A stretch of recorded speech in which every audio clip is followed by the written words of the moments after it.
রিমি আর ঋষভ দীর্ঘ 5 বছরের বন্ধুত্বের মোড়ক থেকে বেরিয়ে আজ স্বামী স্ত্রী। তাদের একমাত্র কন্যা রেশমির আজ প্রথম জন্মদিন। জন্মদিনের প্রস্তুতির জন্য ব্যাংকে কর্মরতা রিমি 2 দিন ছুটি নিয়েছে। ঋষভও ছুটি নিয়েছে, তবে 1 দিনের জন্য। রিমির ইচ্ছাকে প্রাধান্য দিয়ে ঋষভ তাদের বাড়িটিকে খুব সুন্দর করে সাজানোর পরিকল্পনা করেছে। অনুষ্ঠানের দিন আলোকমালায় সজ্জিত বাড়ির গেট হয়েছে বেলুনের। আত্মীয় স্বজন, পাড়া প্রতিবেশী থেকে শুরু করে রিমি ও ঋষভের অফিসের বন্ধু সকলের উপস্থিতিতে সরগরম ঋষভ আর রিমির বাড়ি। ছোট্ট রেশমি যেন রেশমের মতোই তুলতুলে। বেবি পিঙ্ক রঙের ড্যান্সিং ফ্রক পরেছে সে। মাথার ঘন চুলে লাগিয়েছে পিঙ্ক কালারের হেয়ার ব্যান্ড।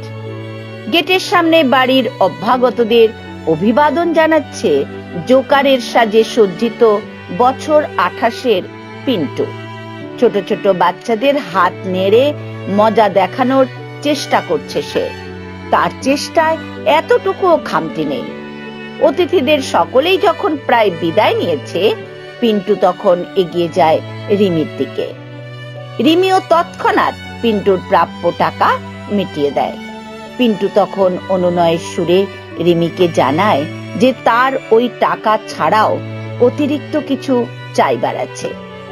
ঋষভ কথা শুনে একটু বিরক্তই হয়, কিন্তু সস্নেহে রিমি জানতে চায় পিন্টুর চাহিদার কথা।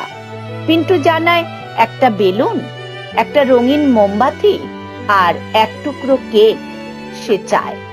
রিমি তখনই পিন্টুর চাহিদা মতো জিনিস তাকে দেয়। জিনিসগুলো নিয়ে পিন্টু প্রায় দৌড় লাগায় বাড়ির দিকে, কারণ তার বাড়িতেও তো তার অতি প্রিয় ছোট্ট মিমির আজ জন্মদিন। ওই জিনিসগুলো নিয়ে মিমির হাসি ভরা মুখের কথা মনে করে বাবা হিসাবে পিন্টুর সেদিন যা আনন্দ হচ্ছিল তা ভাষায় প্রকাশ করা যায় না।